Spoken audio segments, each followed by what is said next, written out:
And I want to talk about this masculine versus feminine right now. And I think there's some amazing insights that can help you with women. And I think the number one problem that men have when they're with a woman that they're interested in is that they, you know, how you get originally, remember you were like nervous and tongue-tied at the beginning of this whole thing.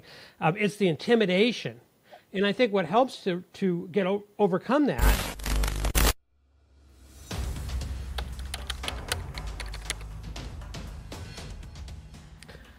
Good morning, good afternoon, good evening, wherever you are. It's Matt Cook here with Jonathan Green. How are you doing, Jonathan?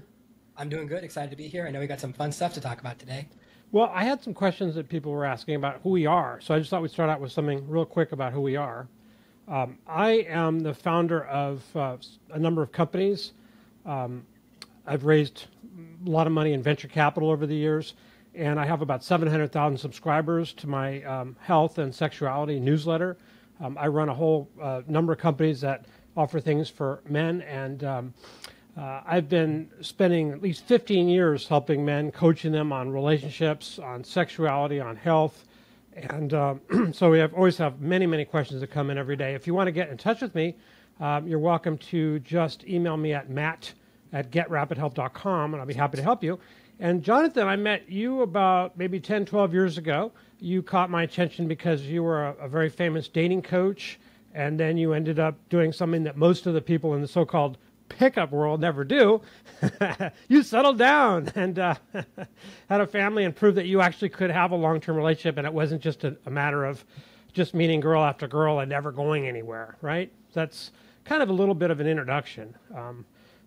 Did you have anything you wanted to add to that? Yeah, a lot of people get stuck in this loop of I want to date as many women as I can, but they never get to the next phase. And I was like, is everyone afraid? I was like, this to me, I don't want to do this forever, right? The thought of going to nightclubs and talking to 10, 20, 50 women a night in my 40s, 50s, and 60s, it made me depressed. And I said, I don't want that for my future. I just want to develop skills so that I can be confident, have comfortable conversations with a woman and have like a healthy relationship. I just saw it as a phase. And for me, it was similar. I didn't make any friends till I was 17. I had to study someone else who changed my life. It was one of my friend's older brothers, and he was the first person I met who was popular and nice, and it blew my mind. I'd never encountered that before, and I studied everything he did and started replicating him, and I started making friends. It completely changed my life, and in the same way, that's how I approached dating. I said, oh, I can get better at this. This is something that I can learn. This is a skill, and I want to become a better person so that I can attract better people. I also learned from a mentor. It's interesting you say that. I was really just terrible with girls, and I was about 18, and I lied about my age. Actually, I was like 17, and I got a job in sales. And the guy in the next cubicle was in his 40s, and we became very good friends, and he kind of took me under his wing, and he always had like one or two really hot girlfriends. And he wasn't the type to settle down, and he just went from, would have a relationship for 6 months or a year with one of both of them, and then they might find somebody that was better suited for them that they wanted a relationship with for the long run. They were usually between 18 and 22. And he taught me really everything that I learned about women. Initially, he taught me before I had my own experiences. I learned from him, and then I went out and did the things he said to do, and they worked really, really well. And I just met lots and lots of girls at the time, and I've documented this in our business, which one of the businesses that we run. I also had really bad erectile dysfunction. I was really into porn, and despite all that, I ended up with lots of different women, and then I met the woman that became my wife, and I've been together with her for quite a long time. And what I found in about 12 or 15 years ago, I've been going all around the world studying not only relationships, studying how people get really old, and I found that there were some people that had these amazing relationships who were, for decades and decades. And I was always wondering when I saw a couple in a restaurant, like, what do they talk about after all these years? Like, how can they be interested in each other? And about 12, 15 years ago, I figured that out for myself, and I've been spreading the word on that for a number of years about how you can be absolutely, totally head over heels in love with somebody that you've been with for decades. And it's a great life. And I feel like that's a tremendous discovery, and I've been showing that to a lot of guys. And we have a lot of guys that have these amazing relationships with women that go 40, 50, 60, even 70 years, which I'm very, very proud of.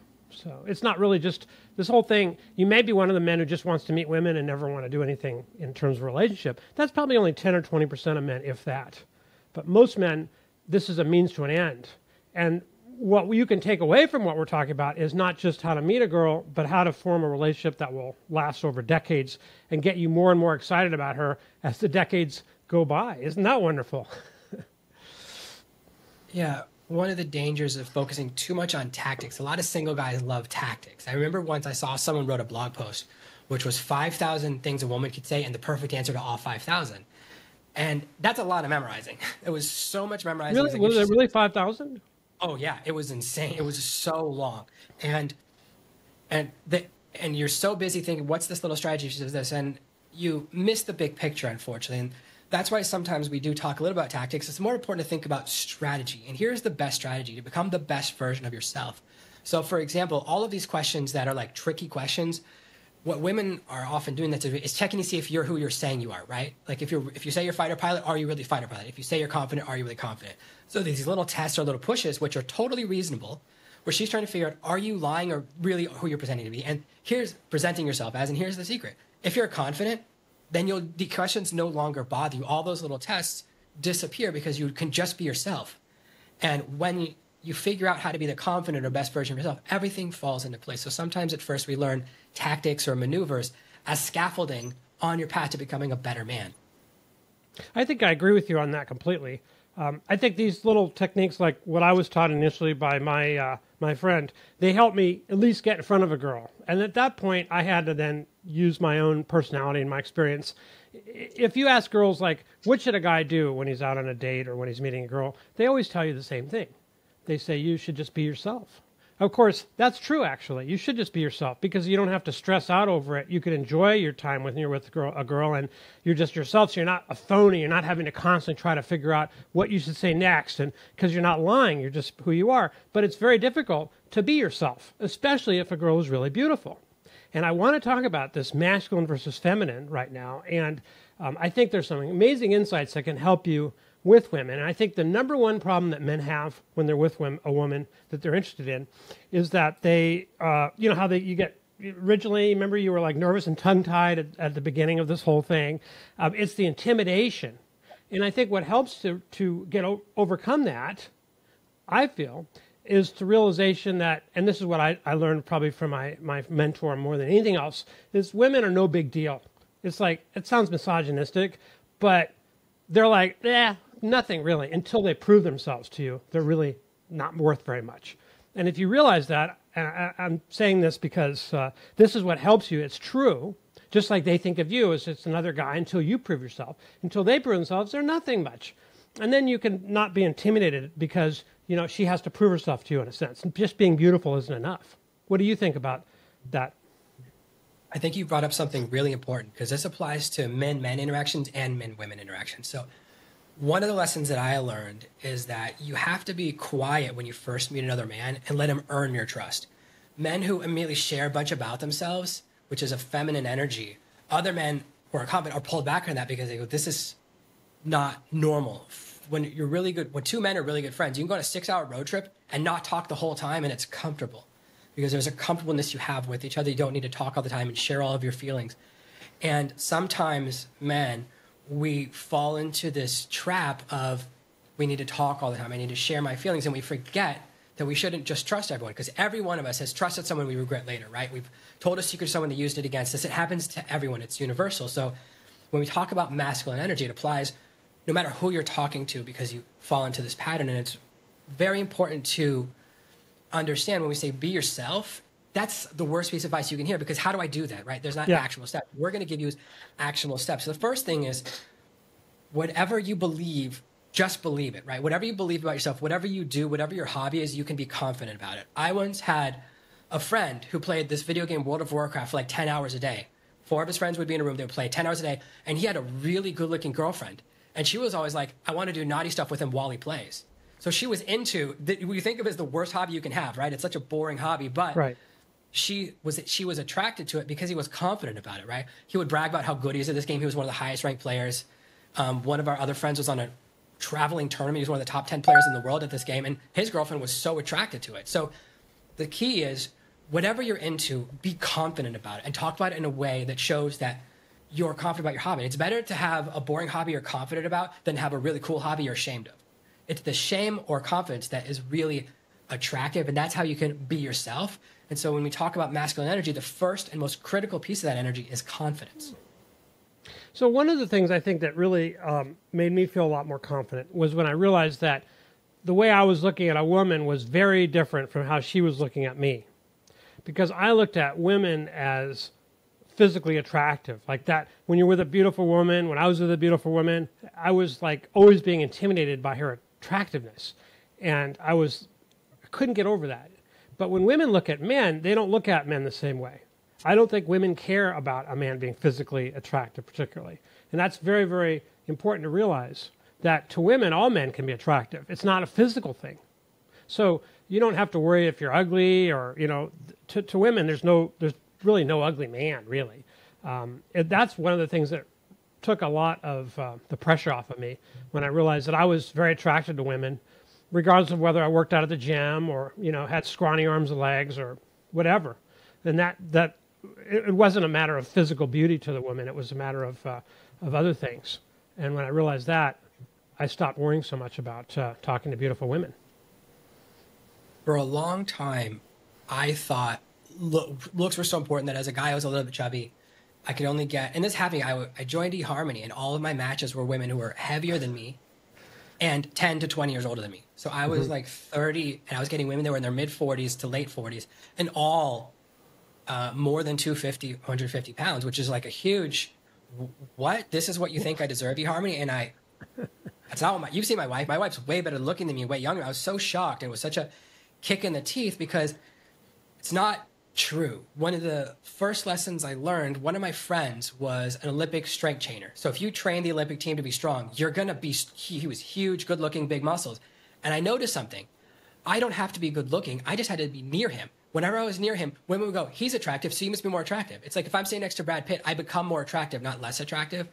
And I know that goes against the TED Talk, but that was my experience. I was like, oh my gosh, I don't have to be attractive. It's the same thing if like you go to a concert, you see a movie, and she sees an attractive guy on screen, then she already has that lever or switch flipped. We think that looks are so important, but we've all seen an ugly or fat or old guy with a beautiful woman. So the important thing to understand is that women and men are different. Women and men are attracted to different things. And sometimes you see a woman, this happens to me all the time. My pulse would double or triple. I see a beautiful woman, and I would get so nervous I'm about to pass out. I start sweating, my palms get clammy, and I'm so nervous, which is every single time. Right. And because you create this fantasy in your head that she's so beautiful, you think she's a queen, I'm a serf, right? That I'm wearing like homemade clothes out of burlap, and if she looks at me, she'll kick me like a dog. And one of the biggest lies ever told is that beautiful women are mean. My experience is the opposite. There are mean, beautiful women and nice, beautiful women. There tends to be a higher ratio, and less attractive women tend to be meaner. And my experience of talking to about 30,000 women, all of these assumptions and things I've been told, the lies of Hollywood, the lies of movies, had really tricked me. Women are not looking for handsomeness. And this is a lesson I learned one time because a woman said, I don't want to be less attractive than the man I'm dating. No woman wants to be the second person. Imagine you're at your wedding and everyone's looking at the groom and not the bride. That's literally a woman's nightmare. So the idea that we need to be super attractive, it's actually the opposite. Yeah. Women want men who are less attractive than them so that they can shine, because beauty is important to women, whereas men, there's other things we bring to the table. So often we're so caught up in, oh, I need big muscles, or I need this. How often are you going to get in hand-to-hand combat to save her life outside of a nightclub? Not very often. Never happened to me. It hasn't come up for me. It's not that necessary for big muscles. We think that it's important because everyone tells us that, but once you get comfortable with who you are, that's how you be yourself, is being, oh, this is who I am, this is what I look like, this is what I can do, this is what I like. And that's really attractive, much more than like fancy looks or tweezed eyebrows. I think it's an easy place to get to, actually. I really do. Think about how many entrepreneurs there are who are women. How many women are in the boardrooms and everything? You know, not many. How many women are entrepreneurs? Now, there are a lot of entrepreneurial women in a sense of women that are self-employed. But if you look at companies that are built successfully, real companies with 100 or 1,000 people, you see that it's a small percentage that are founded by women.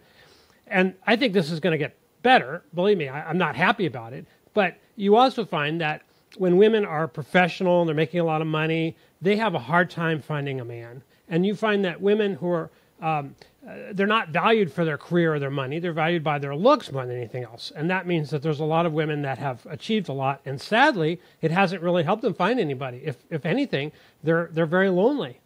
So it doesn't matter how much money a woman makes. But to a woman, it doesn't necessarily matter how much money a man makes, but it matters about how confident he is in his own skin. And one thing you can do to get over this whole thing of intimidation is you can start looking at women and looking at men. Just looking at them, publicly, wherever you're watching, just watch men and watch women. There's a lot of really ugly women, honestly, okay? There's a lot of women that are just not attractive. But there aren't that many men that are not attractive. There's some, but not nearly as many.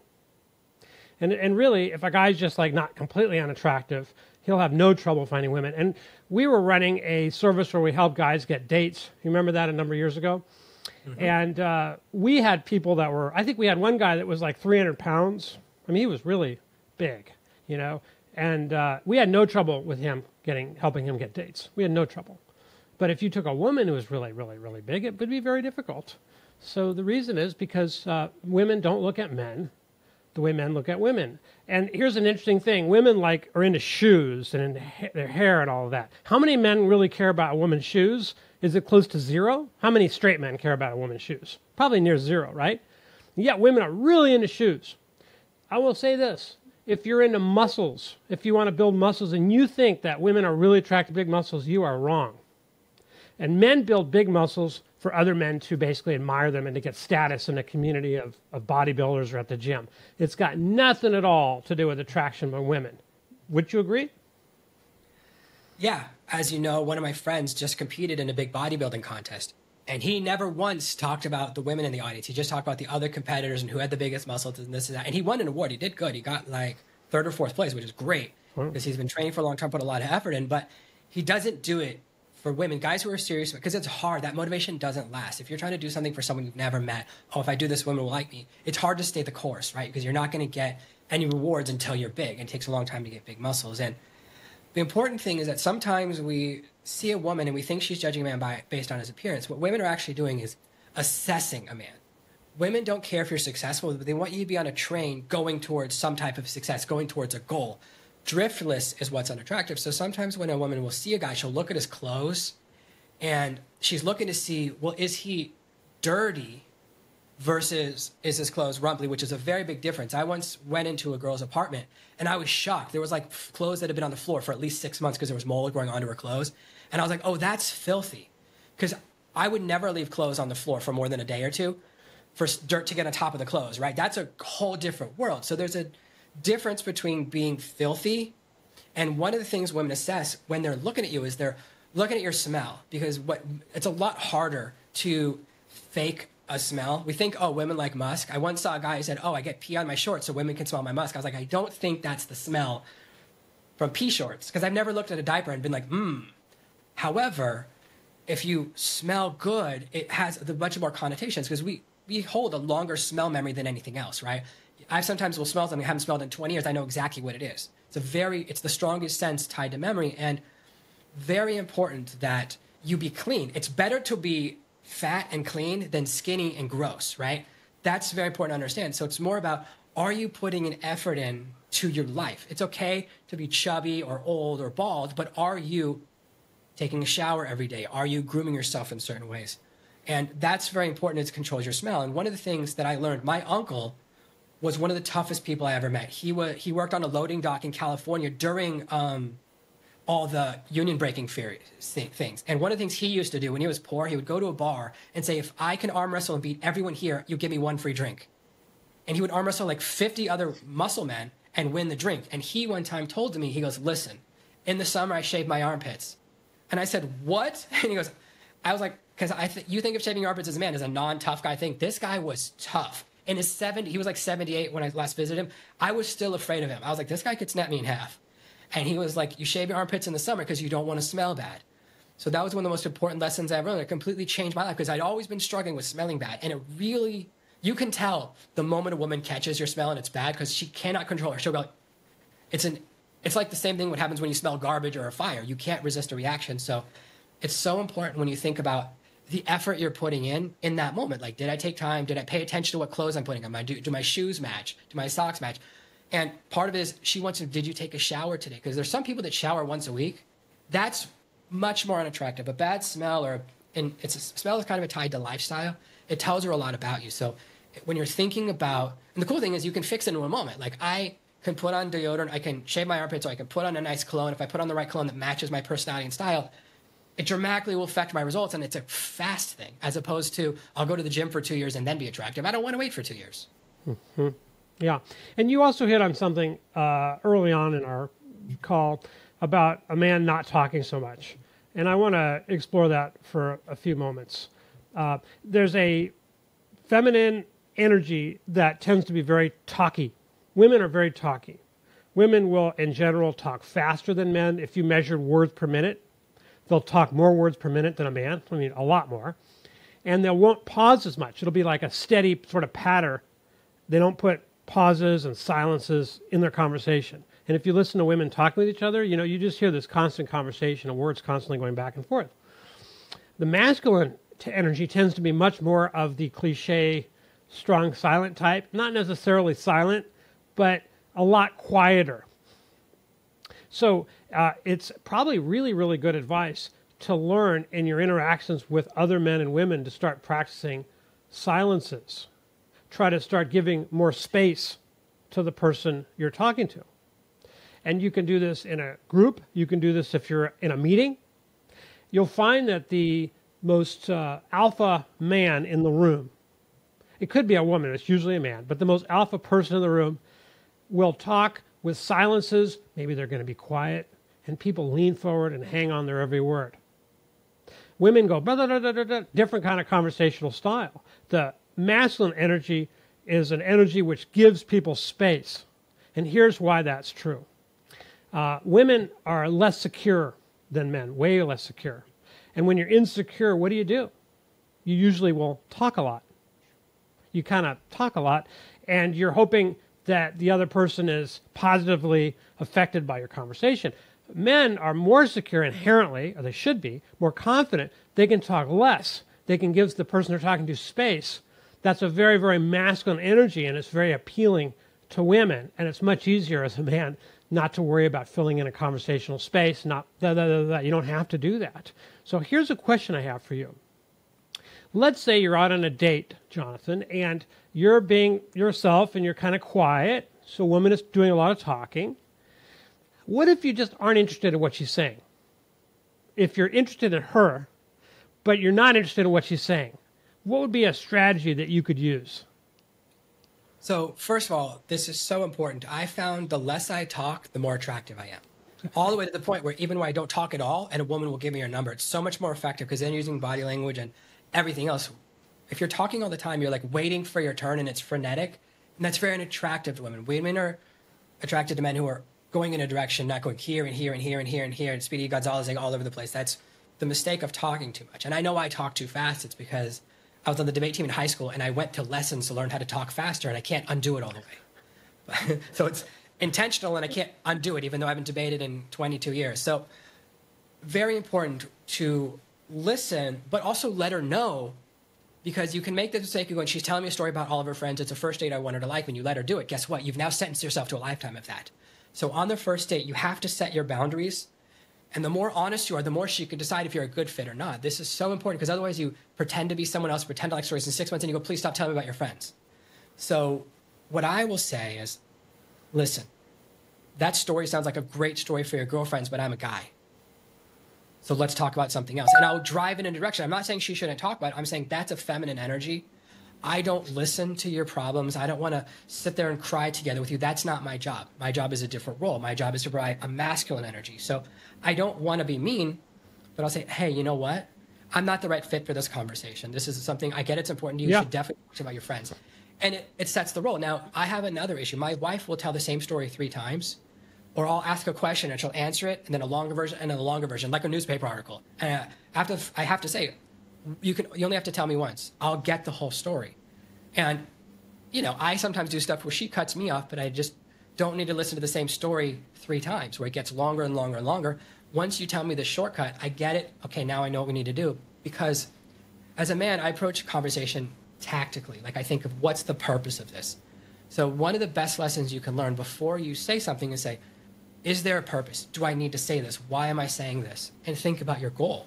And as you start to become a little more aware of what you're saying, you'll have better conversations.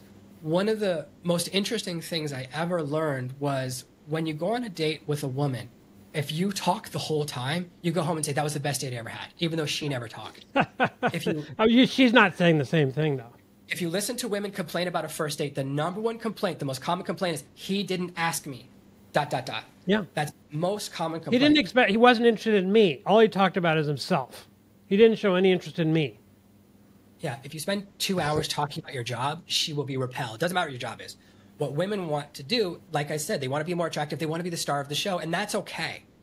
So ask questions and don't wait for your turn to jump in. Some people see conversation as like jump rope, where you're waiting to jump in between the two jump ropes. You're like waiting, and that's not what you want to do. What you want to do is talk and just let her go. Now, I'll give you one more trick. Let's say you got lost in the middle. If you want it to keep going, just repeat the last 3 words she says with an intonation. You go, with your friend? By the road? And she'll continue going. It's a great way to save yourself.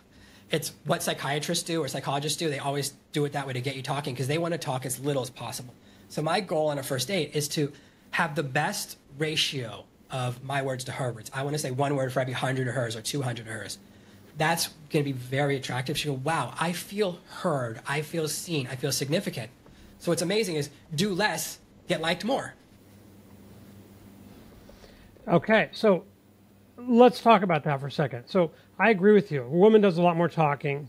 You're in a much better path. If you ask her questions and then you just shut up and don't interrupt her and she talks, she'll like you and you'll be interested in her. If you're in a topic that doesn't interest you, what I suggest you do is you say, you know what, that's super interesting, but I'm personally more interested in other stuff about you. And then just ask her a question about herself. In other words, don't just say, I don't want to talk about that because that's boring. Talk to your girlfriends about it. You can sort of say that, and then you could just ask her a different question, and you get her talking about something else. And that way, the conversation doesn't just, fall down, and it's like very awkward. So in other words, you're going to something new. That works fine, and then you're right past that. And then you don't have to listen to her crap you don't want to hear about. You don't want to hear about all the stuff in her day. You can interrupt her and just say, you know what, that's interesting, but let me ask you this question, and then just ask her something else. Get her talking about something that does interest you, right? And what you said is very true. I call that the echo technique. The echo technique. When you just ask somebody whatever they said, you just repeat, like you said, the last few words of what they said as a question and shut up, and then they'll just continue to talk. You can't do that again and again because otherwise it'll sound like you're manipulative. It'll call attention to the technique, and then it's bad.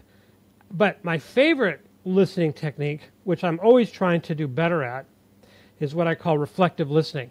If you want a girl to really understand you're interested in her, you can do reflective listening. What that is you listen to what someone says, and then you ask them, if you really got it, you restate the point that they made as a question with the insight of the question. For example, let's say a girl's talking about her day at work, and she's talking about the fact that she has a difficult boss, and she tells a whole story about her boss, calling attention to some poor work in front of everybody and putting a coworker down and how she hates that boss. You might want to say, so you really don't like you like your job, you like your work, but it doesn't sound like you really like your boss that much. And then she realizes you're listening to her.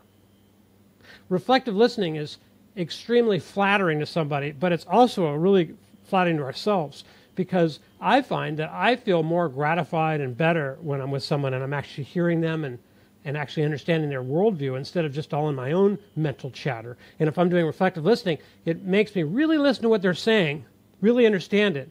And that always makes me feel really better about everything when I'm really listening to somebody, when I'm really present with them. Does that make sense about reflective listening, Jonathan? Have I explained it enough? Yeah, I think that when you're trying conversation, you're trying to get better at conversation, one of the lessons I learned was that it's a skill, and you just go on a lot of dates and you'll get better at dating. If you see it as something, I can get better at this and I want to keep doing it until I get really good at it. It took me a lot of bad dates to get good at dating, and once you think of, this is a skill or a talent or something you practice to get good at, How would you know, right? Did you ride a bike your first try without any tries? No, you had to try it a bunch to get good at it. So when you're thinking about conversation, the easiest thing to do is drive the conversation towards things you're interested in, and then you'll both be interesting. I always struggled with being interesting at first, where it was like, oh, tell emotional stories and reveal that you're an emotional person. And you kind of want to be the person who has emotion but's quiet about it, which is really hard to describe, but it's like the loner who's also like a tough guy in a movie.